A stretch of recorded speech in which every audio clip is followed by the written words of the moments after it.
on 1089 and 1053 AM. Talk Sport. That'll do it beautifully. Well, good morning. Many thanks to James Well, and it's good to see Ash again. I'm Mike Allen, and looking after the shop for Ian Collins and Chessie, and they're just having a bit of time off. They've been working very hard. So there's a bit of an act to follow, but I'll try.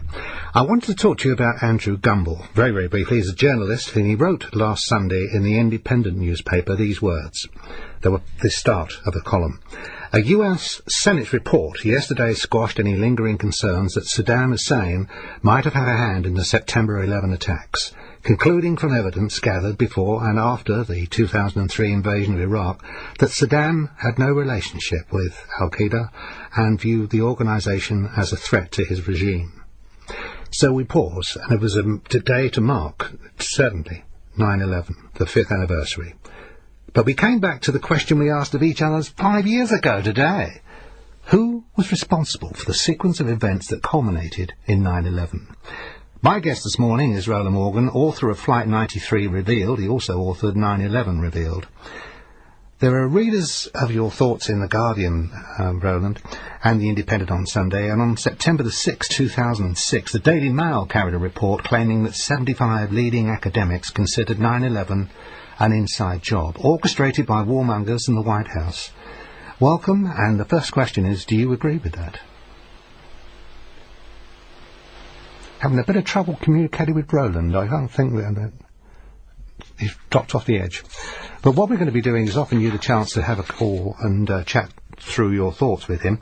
The number, as you know, is 08704 20 20 20. You could text me on 81089, or you can send me an email if you want. All the W's, talksport.net. All the W's, talksport.net.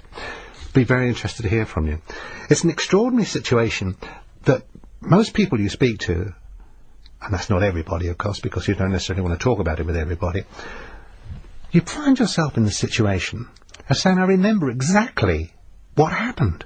I remember sitting near the TV, and my friend Michelle phoned me up, and she said, quick, put the television on. It was 2 o'clock. I'd been working all night the night before. I switched the TV on, and it was just like watching some bizarre film. Okay. We talk about that. But it gives us an insight of people of another generation who remember exactly what they were doing when Kennedy died. Interesting set of circumstances. Anyway, having mentioned to you that my guest Roland Morgan is going to be talking about his latest book, Flight 93 Revealed, he's on the line now. Hello. Hello, Mike. I just did a lovely introduction. I got you and you weren't there. I'm so sorry. I felt abandoned. Down on the line. Yeah, not to worry. So, I'll repeat the question. 75 leading academics in America considered 9/11 an inside job orchestrated by warmongers at the White House. Do you agree? Well, when you look at the evidence, which is something the media has been a little bit slack about doing, many questions arise, and it's hard once you've, for example, read 9/11 Revealed, which I co-wrote with Ian Henschel, or read Flight 93 Revealed. I don't think that you can be a whole 100% blue cheese believer in the official story, at the very least.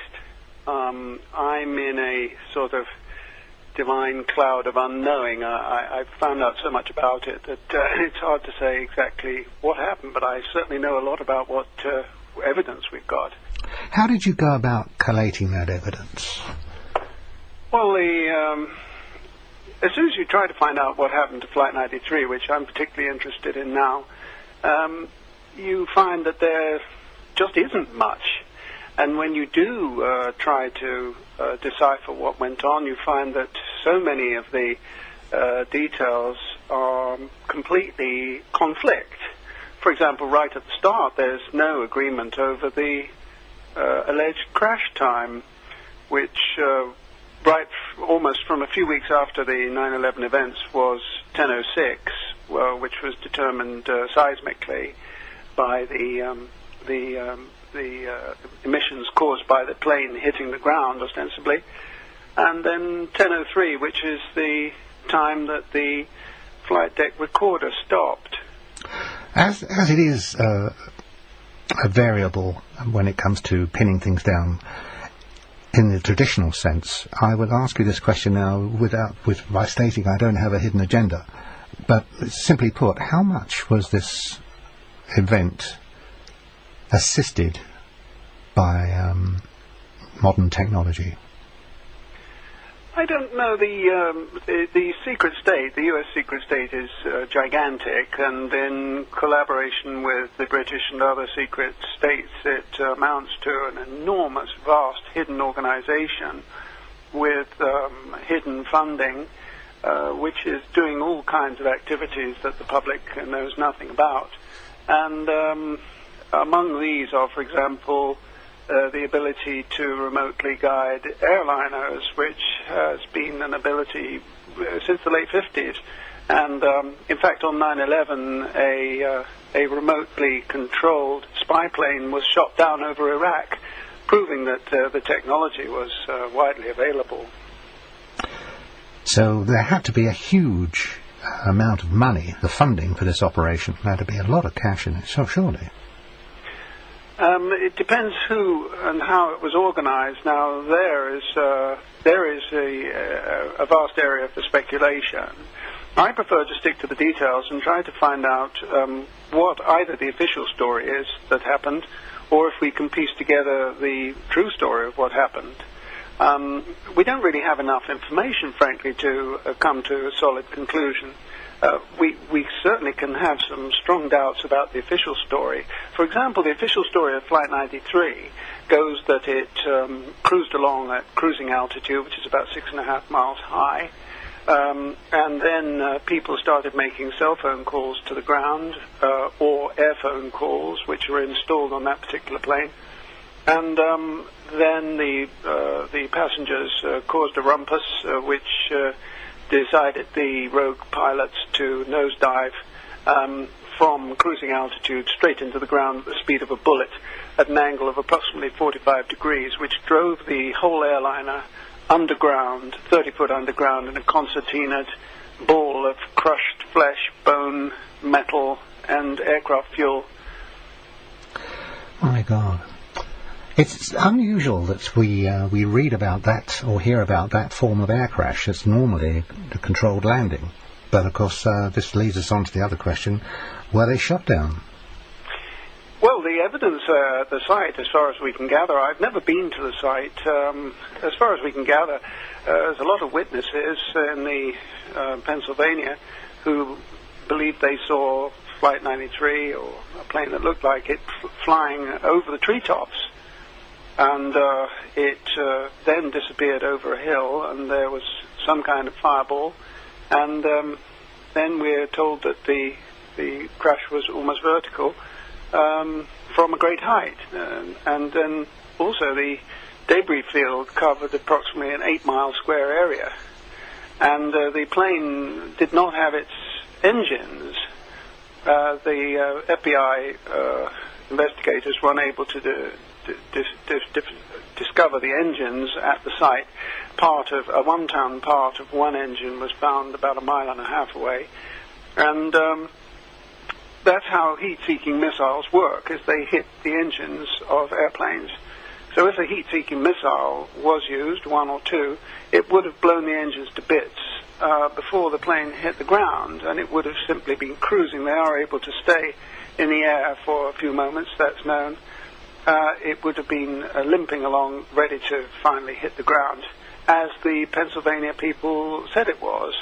Also, there is at least one large chunk of body, about 12 foot across, about the size of a billiard table, that was found in the lake about 1.5 miles away. And that really doesn't fit with the official story that the whole thing hit the ground, vanished 30 foot underground in a crumpled ball of metal and flesh. It almost suggests that there was an explosion in maybe the storage section of the aircraft, and part of it blew off, but it kept flying, and then maybe it blew again, and that's what brought it down. Well, in my book, Flight 93 Revealed, I examine various hypotheses for how the mid-air breakup could have happened.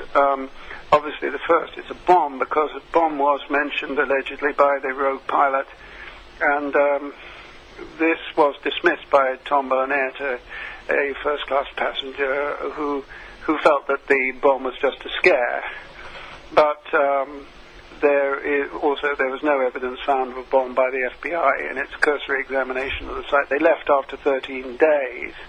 When TWA 800, the flight you may remember, which was an Egypt Air flight, shot down off New York into the sea. Yes, I remember that. The official Aeronautical Investigation Board spent a year working on that and many millions of dollars reconstructing the wreckage and finding everybody from the bottom of the sea.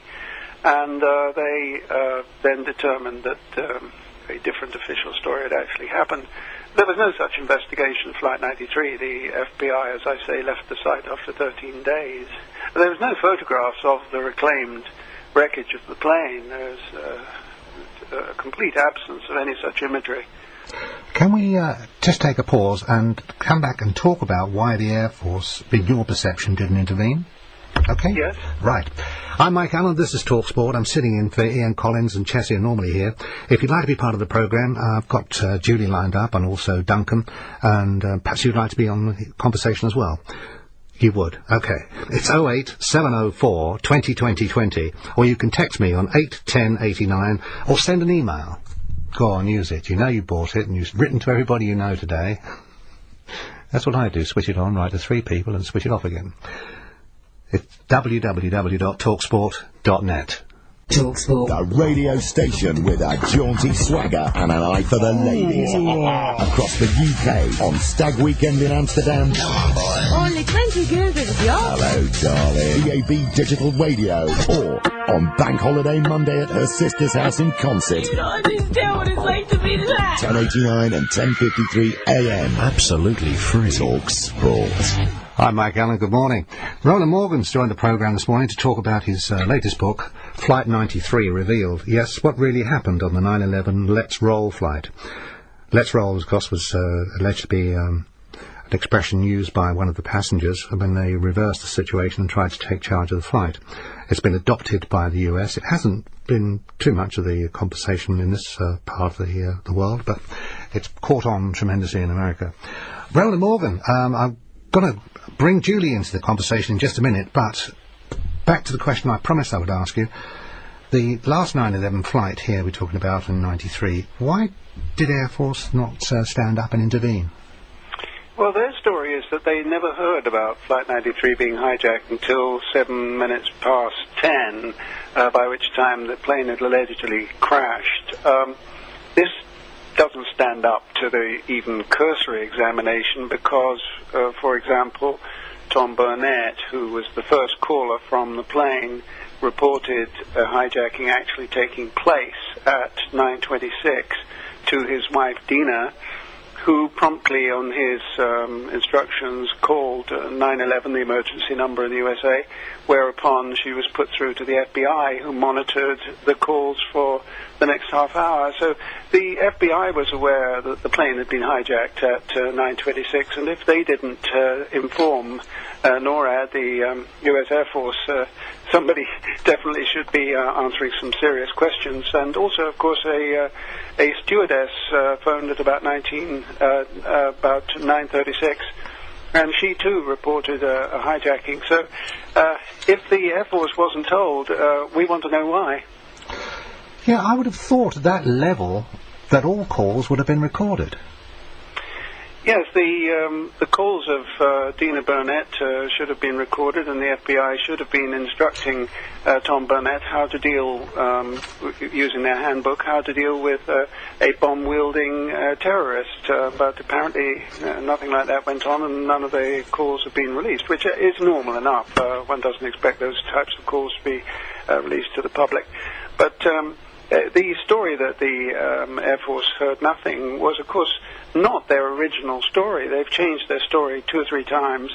The Independent of London reported that they had responded to all the hijackings in the initial hours. But they then changed their story 2 or 3 days later, and then they changed it again when the 9/11 Commission report came out.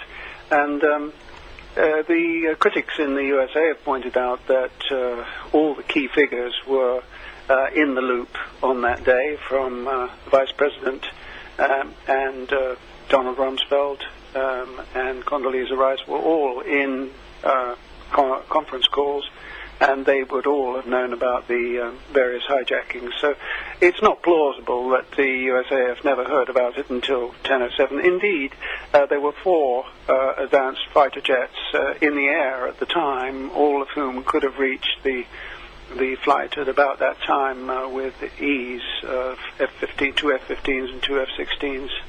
We're talking with Roland Morgan. We're talking about the 9/11 conspiracy theory. Roland has 2 books out on this subject, 9/11 Revealed, and the latest one is Flight 93 Revealed, what really happened on the 9/11 Let's Roll flight. Julie, you've been there long enough to qualify as part of the company pension scheme. Hello, good morning. Thank you, but what I would like to say is, how can somebody turn around and say that, it's all missiles going into the Pentagon and everything else? We clearly saw 2 planes hit the Twin Towers. We saw a plane hit the Pentagon. We saw a flight get brought down. This is ridiculous. We know what went on. We see, through the phone calls that the people made back to their families. We know what went on.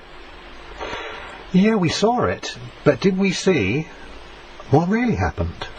Well, Well, the reason I say that to you, Julie, is that we live in an age where computer-generated imagery, 5 years ago, not as good as it is now, but it could have tricked the eye. And don't forget, these reports were largely credited to amateur photographers, people who just happened to have a cine camera. I saw it live. I saw I didn't see the first plane, but I saw the second plane going to the second tower, which I've actually been in. And you cannot put a generated computer image of a flight going into that plane. I understand what you're saying, Julie, but I would disagree with you on the grounds of it's only as far as we imagined. We actually understood what we were looking at. If it was really good. If it were really good. It wasn't actually... Well, I don't think if it never actually happened, that would be fantastic. I didn't say it didn't happen. But maybe it didn't happen the way we think we saw it. We know those towers fell. We know so many people died that day. How can somebody sit there and disbelieve it and say that a missile went into the Pentagon? No. No, I didn't say that. No, they did I do apologise to you, but on the James Wells show, somebody actually said it was a missile that hit the Pentagon. No, it didn't. It was a plane. So what would your question be to Roland Morgan? I would say, what planet is he living on? What planet am I living on? Well, I'm living on Earth. The Flight 93 story has been subjected to very little media examination, I assure you. All the rah-rah stuff has been about some revolt on the aircraft, for which there's very, very little evidence.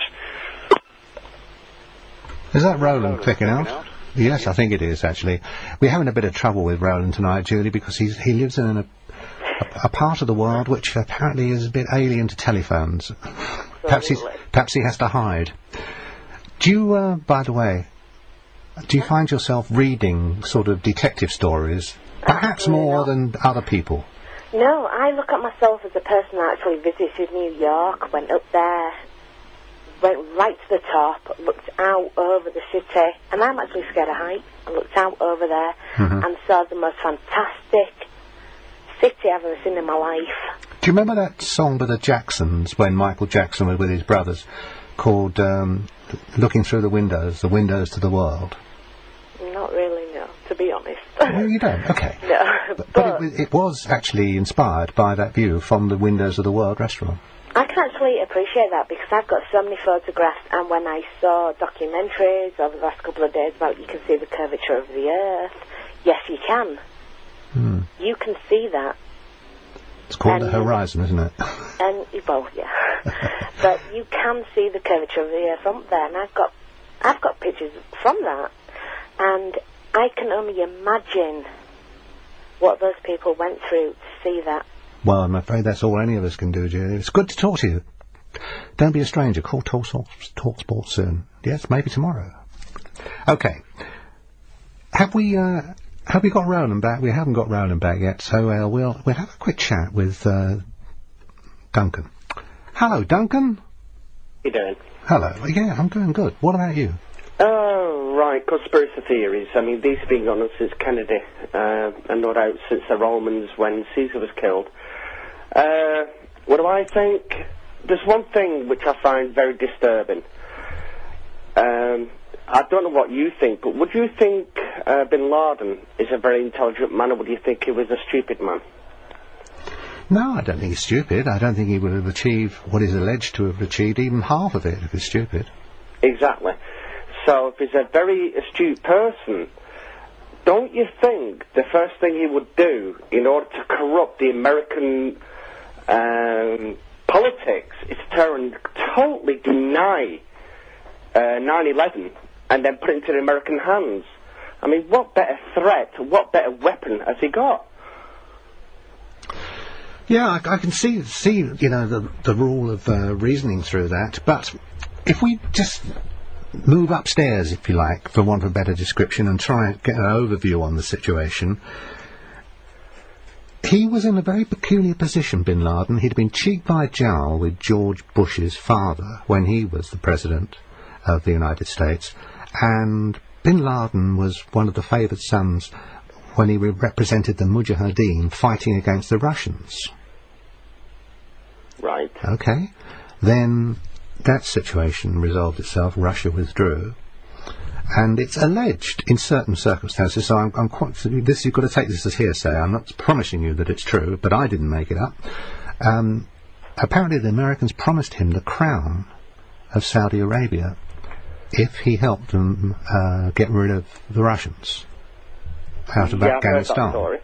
So then they didn't deliver. So he felt he was owed. And that could easily have been channeled into 9/11. Alternatively, we could find ourselves in a very different situation. There was obviously a lot of cash used behind 9/11 because those guys were all taught to fly planes. They were moved around and they were in hotel accommodation. This, that and the other. So all this was going on. So the question is, even if they didn't know who they were working for, were they doing it for Bin Laden? Maybe he wasn't behind it at all. I've just seen a programme on BBC Two. It was on last night. It was on tonight. Oh yes, I saw a bit of it. Yes, on the path to 9/11. That's right. Yeah. And when you watch that, it just shows you how little information as a British person we had. If it's true. If it's true, is yeah, that's a key phrase, isn't it? If it's true, and when you're sifting through that information, let's be very honest. You've got to challenge every little snippet. Otherwise, if it doesn't all dovetail together, and I suggest that it doesn't, then you're really in some sort of trouble, aren't you? Well, yeah, but I still can't see Bin Laden, obviously a very intelligent person, not taking a grasp on something where he could use information, false information or whatever, in order to make the American people basically bring down the American government by just totally denying everything about it. Well, the thrust of the strategy seemed to me to be simple. To turn the American people's mind to the general awareness that they were in a state of war, but not with a particular territory, but against terror. Now, walking around with that claim, they've sort of given themselves the badge to go anywhere. Well, in that case, then, he must have a different agenda from what the American government are giving him. Because the American government basically turned around and saying that he wants to attack the Americans, he wants to bring America down, he wants to do this, he wants to do that. And by turning around and holding up his arms to this atrocity, albeit it being very atrocious at the time, will die down so fast because people's memories are so short. Well, there's so much information coming along, isn't there? I mean, especially, take for example, I was walking from the station this evening, you know, and I was to negotiate the side of the street that had been shut down. There's all this wire meshing up, you know, and it's getting dark, and I'm trying to negotiate my way around this truck, and all this stuff is in going into your brain. I understand this is something people do every day, but my point being, you can only be outraged for so long, and then you've got to go and put the kettle on and make your tea, haven't you? Exactly. So if he turned and totally denied it, there would always be that question. The conspiracy theory would basically last forever. Yes. Yeah, well, I can tell you're from Ayr, aren't you? That's right, yeah. Yeah. Thought I recognised the accent. Call us again. Take care. Thanks, Duncan. Bye. Talk Sport. I'm Mike Allen, sitting in for Ian and Chessie. It's 08704 2020, but you knew that. I'd love to talk to you about this. Or you can text me on 81089 or email talksport.net. Stuart's in Stanmore. Hello, Stuart. Hello, Michael John. Or MJA. MJA, yeah. I should have that as a registration plate.